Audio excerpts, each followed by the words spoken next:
마켓 비하인드로 이어가도록 하겠습니다. 이번 시간에는 박정호 명지대 특임교수와 이야기 나눠보겠습니다. 교수님 어서 오세요. 예, 안녕하세요. 네, 이른 아침 나와주셔서 감사합니다. 아닙니다. 이은주 아나운서께서 불러주셔서 나왔습니다. 네, 감사합니다. 일단 트럼프 정책에서 협상 대신 일단은 그대로 시행으로 진행이 되고 있는 상황에서 뉴욕 증시가 연 이틀 크게 출렁이고 있습니다. 또 간밤 멕시코나 캐나다 쪽에서도 추가적으로 관세 조치를 놓고 추가적으로 보복하겠다라는 발언도 내놓으면서 말 그대로 이 관세 전쟁이 본격화되는 모습인데 현재 상황 어떻게 보고 계세요? 네, 미국 입장에서는 사실 트럼프 행정부 2기 때는 내내 관세 전쟁을 할 수밖에 없는 상황이라는 거 우리가 주목해야 될 것 같습니다. 네. 사실 미국의 가장 관세 전쟁의 큰 이유는 두 가지인데요. 많은 분들이 아시고 계시는 바와 같이 중국 대리가 하나 있고 두 번째는 이제 더 이상 감당 안 될 수준인 미국의 국가 부채에 대해서 어떻게 보면 갚아갈 수 있는 대안을 찾는 과정에서 관세가 주목됐다는 점입니다. 네. 좀 설명을 드리면요. 그동안 중국 제품이 미국에 수출되는 경로를 막기 위한 다양한 노력을 중국에 직접 관세를 부과하면서 진행을 해왔는데 그 과정에서 특이한 점이 발견된 것이 미국의 최우방 국가라고 할 수 있는 동맹국들의 주요 수출 품목과 주요 수입 품목이 같은 품목이 점점 대두되는 현상들이 생겼습니다. 네. 대표적으로 캐나다 같은 경우는 미국의 알루미늄을 수출하기도 하지만 대량의 알루미늄을 수입하기도 하거든요. 그런 것들을 나중에 확인해 봤더니 중국의 우회 수출 경로로 활용되고 있다는 게 확인이 된 겁니다. 네. 그래서 이 관세를 통해서 중국 제품이 미국에 들어오는 경로를 막기 위해서는 단순히 중국을 대상으로 한 관세 부과뿐만 아니라 심지어 동맹국들에게도 적지 않은 수준의 관세를 부과해야지만 중국의 어떻게 보면 경제적 성장을 막을 수 있는 요인이 하나 든다라는 것이 하나 있고요. 그런데 이게 생각보다 단기간에 너무 고강도로 그리고 다각적인 측면에서 동시다발적으로 일어난 이유는 미국의 시간이 얼마 없기 때문입니다. 설명을 좀 이것도 드리면요. 많은 국가가 미국에서 관세 부과한다라고 했었을 때 이렇게 쩔쩔매는 행보 또는 미국의 어떤 요구에 응할 수밖에 없는 이유를 하는 이유가 미국은 전 세계에서 가장 큰 경제 규모를 가지고 있을 뿐만 아니라 가장 큰 소비 시장을 가지고 있기 때문에 쉽게 말해 미국에서 장사 안 하고선 먹고 살기가 어렵기 때문입니다. 그런데 원래 미국의 시장 규모보다 중국의 시장 규모가 더 커질 것으로 전망됐던 연도는 2028년부터 2032년이었는데요. 그런데 그동안 미국이 중국의 성장을 억누르는 과정에서 이게 조금 연장돼서 이제 2040년 정도가 돼야 미국과 중국의 경제 규모가 역전될 거라는 전망으로 좀 10년 늦춰졌습니다.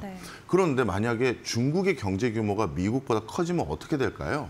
많은 국가들이 더 이상 미국의 눈치를 볼 이유가 없어지는 거죠.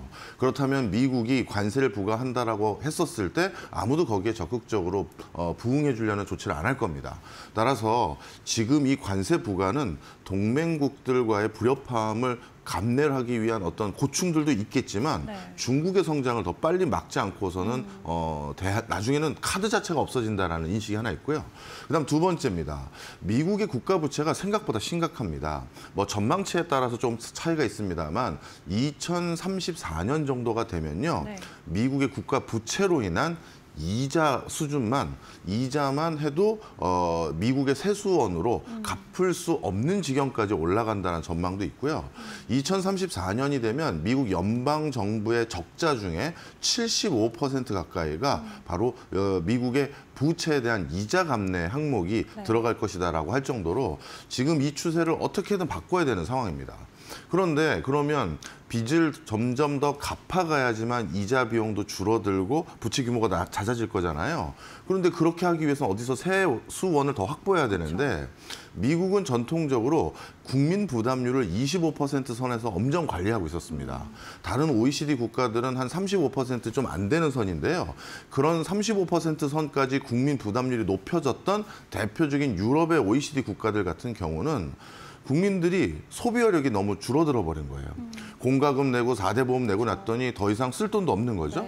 그러다 보니까 국가가 저성장 기조로 바뀌고 하는 악순환이 있었는데 그런 식으로 풀 수는 없고 그래서 국가의 재원 확보를 관세로 할 수밖에 없는 이런 것들이 어떻게 보면 구조적인 맥락에서 관세를 선택할 수밖에 없었고 이것은 구조적인 어떤 상황 속에서 전개된 것이기 때문에 트럼프의 개인적인 스타일이라고 보시면 안 되고요.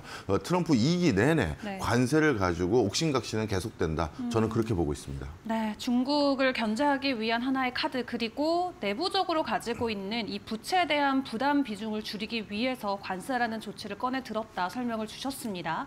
자, 그럼 그 첫 번째로 언급됐던 중국 같은 경우는 지금 사실 어제부터 양회가 네. 시작이 됐죠. 그 안에서 어떤 대응들이나 발언들이 나올지 전 세계가 주목하고 있는데 교수님께서는 어떻게 상황 보고 계실까요? 네, 중국 역시도 여러 가지 이유들로 인해서 정치적인 이유, 경제적인 이유로 미국이 부여했던 관세에 대한 보복성, 어떤 대응이 반드시 나올 수밖에 없습니다. 근데 중국이 실질적으로 가지고 있는 카드가 많지는 않아요. 관세라는 것은 서비스에는 부과할 수가 없고요. 즉 무형의 재화에는 부과할 수가 없고 유형의 어떤 교류에 있어서 무역에 있어서만 부과가 되는데 그렇다면 그동안 중국이 미국으로부터 수입해왔던 품목들이 무엇인지 이걸 지켜봐야 되는데요. 이것들 물건들 중에서는 다른 대체지를 찾기 어려운 물건들이 상당히 많아요. 대표적으로 가장 비중이 큰 품목 중에 하나는 반도체 관련 부품들 이런 것들을 미국에서 대량 수입해 오고 있었고 그리고 자동차 관련한 정밀 부품들 이런 것들을 또 미국에서 대거 수입해 왔었는데 이런 것들은 중국 입장에서도 본인들이 다시 어딘가 재수출을 하기 위해서 반드시 들여와야 되는 품목들이거든요. 그쵸. 따라서 중국의 어떻게 보면 수출 경쟁력이 아직까지는 가격 비중이 높은 상황에서 미국산 부품이나 중간재 또는 설비, 기계와 관련돼서 관세를 부과했다가는 본인들의 가장 우월한 가격 경쟁력에 훼손이 줄 수 있는 요소이기 때문에 거기에는 쉽게 관세 부과하기가 어려울 겁니다.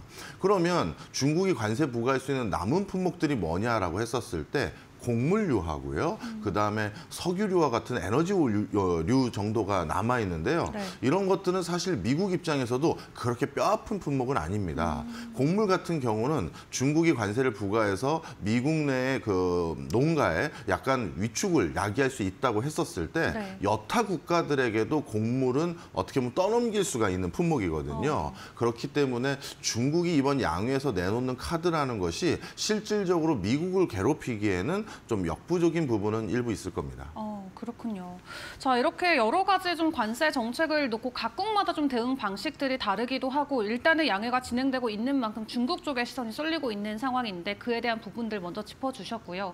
사실 이렇게 관세 전쟁이 또 길어지다 보면 여러 가지 경제 측면에서의 리스크도 부각이 될 수밖에 없고 이런 부분이 확산이 되다 보면 이제 환율 리스크까지 부각이 될 수 있다라는 말들도 많이 나오고 있거든요. 트럼프 대통령의 속내는 뭘까요? 네, 당연히 트럼프 1기 때도요. 관세 부과를 우회하기 위한 방법론으로 자국 화폐 가치를 평가절하하는 움직임들이 네. 여기저기서 나왔습니다. 따라서 이번에도 그런 시도들이 일어날 수는 있는데요. 문제는 미국 입장에서도 강달러 기조가 아니라 지금 희망하고 있는 것은 달러 기조의 안전세를 희망하고 있습니다. 그건 앞서 말씀드렸던 국가 부채에 대한 부담을 좀 덜어내기 위한 이유도 일부가 있고요. 네. 또 한 가지는 강달러 기조가 유지됐었을 때 미국 경제가 사실 그렇게 활성화된 적이 역사적으로는 많지가 않습니다. 그런 과정에서 미국 역시도 달러 가치의 안정화를 선택할 수밖에 없는 상황이고 그런 경우라면 다른 국가들이 자국 화폐 가치를 일부 평가절하하려는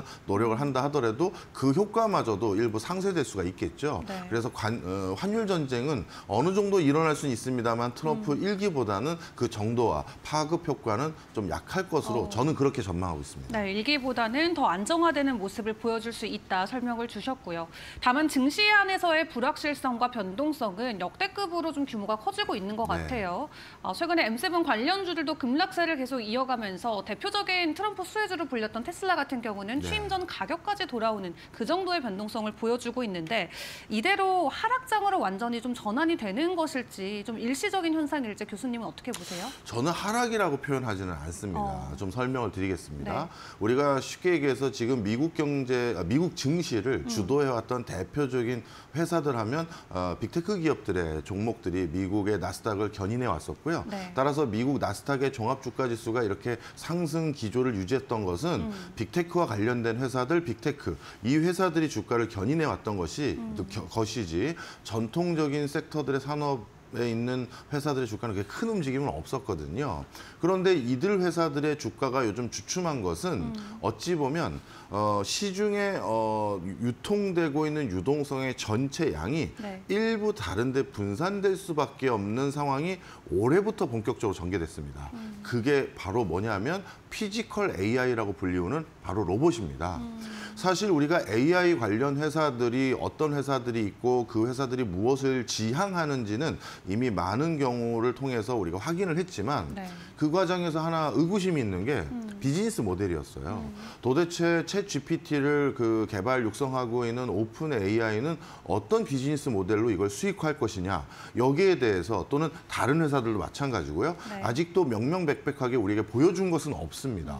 그런 과정에서 AI 기술을 가시적으로 바로 즉각적으로 수익화할 수 있는 대표적인 대안이 피지컬 AI라고 불리우는 휴머노이드 로봇과 관련된 이 제품군이라고 할 수가 있는데요. 네. 그러다 보니까 기관 투자를 비롯해서 개인 투자에 AI 관련된 투자 자금들이 전통적인 어떻게 보면 AI 빅테크 기업들에만 자금이 쏠리는 것이 아니라 이제 올해 CES부터 본격적으로 큰 화두가 된 바로 지금 화면에서도 나오는 저 휴머노이드 로봇 관련한 회사들로 일부 분산이 서서히 되기 시작했습니다. 네. 그런 것들이 빅테크에만 지속적으로 유동성이 몰리지 못한 형국을 만들었을 뿐이지 AI가 주도하는 이 장세 흐름 이것을 변화가 일어났다 이렇게 해석하기에는 좀 어렵다. 저는 그렇게 보고 있어요.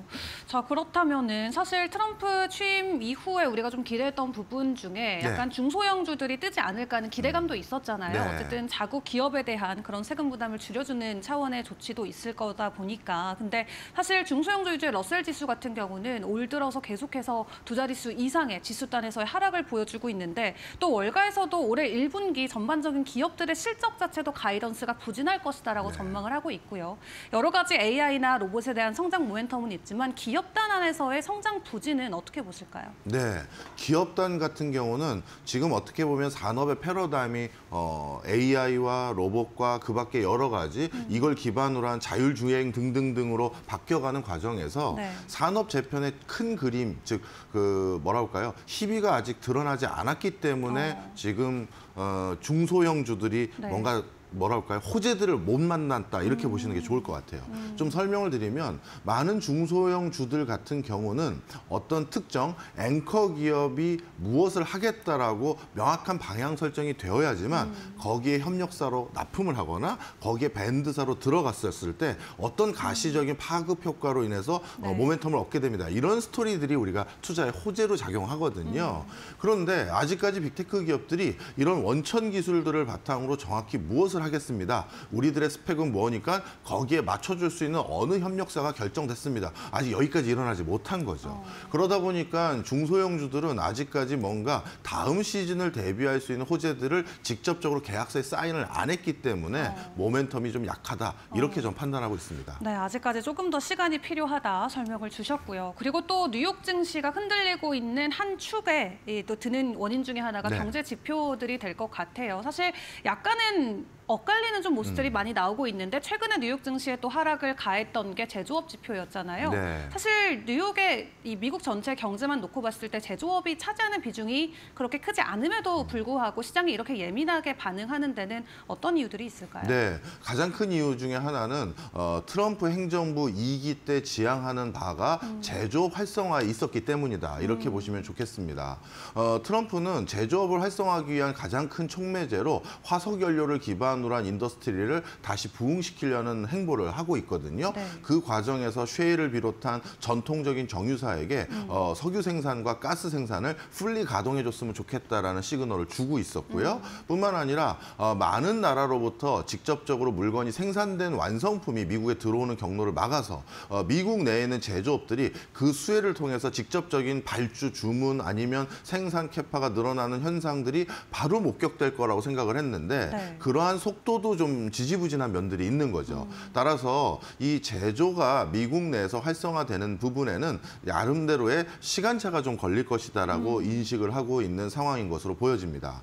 특히 이 과정에서 많은 국가들이 미국에 어떻게 보면 생산 설비를 이전하는 과정에서 즉각적으로 우리는 어떤 투자를 해서 어디에 어떤 공장을 짓겠다라는 것도 명확하게 시그널을 줄 수 없는 이유가요. 네. 트럼프가 일관되게 어떤 계약 내용을 제시하고 이거를 우리가 만족하는 회사들에게는 바이든 행정부 때처럼 어떤 형태로 보조금을 지급하겠다라는 것이 아니라 네. 건 바이 건으로 케이스 바이 케이스로 계약을 성사시키려는 그런 형태를 추구하다 보니까 기업 입장에서도 우리가 받는 게 무엇인지가 정확하게 드러나지가 않은 거죠. 그러다 보니 미국 내에 제조업이 크게 힘을 받기에는 여러 가지 어두운 면이 좀 있고요. 또 한 가지 중요한 맥락이 있습니다. 이건 앞서 양회와 관련되는 행보를 설명하는데도 동시에 적용될 수 있는 것 같은데요.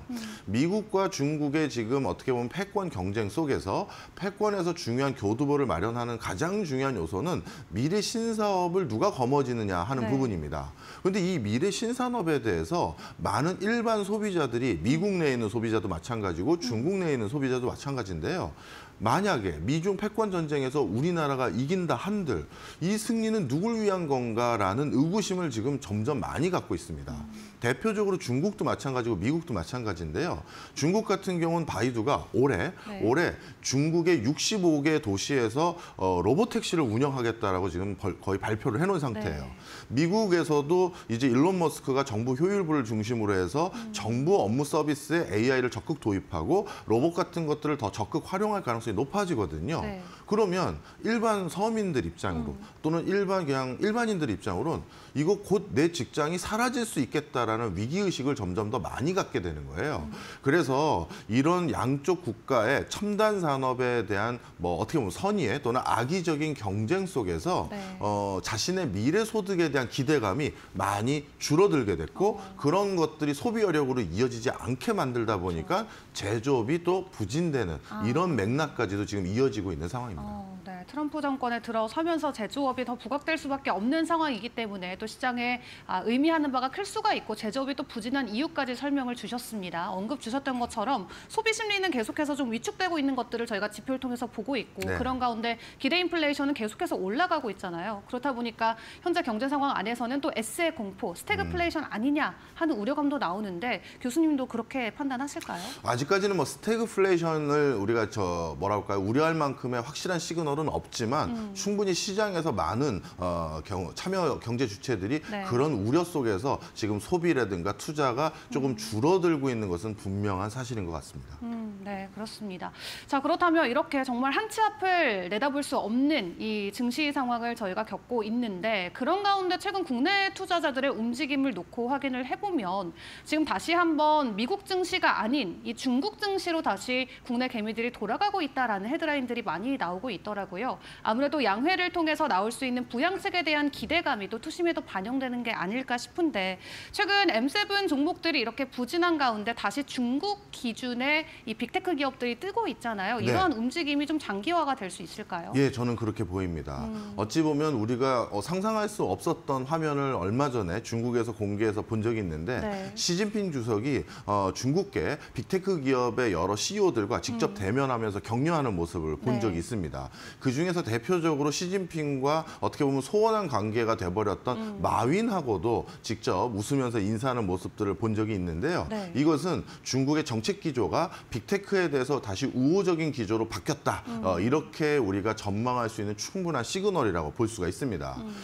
사실 몇 해 전까지만 하더라도 중국계 빅테크 기업들이 큰 각광을 받고 국제적으로도 관심의 대상이었습니다만 네. 이 중국계 빅테크 기업의 주가가 하루아침에 곤두박질 치게 됐던 가장 큰 이유는 역시 정책적 리스크였습니다.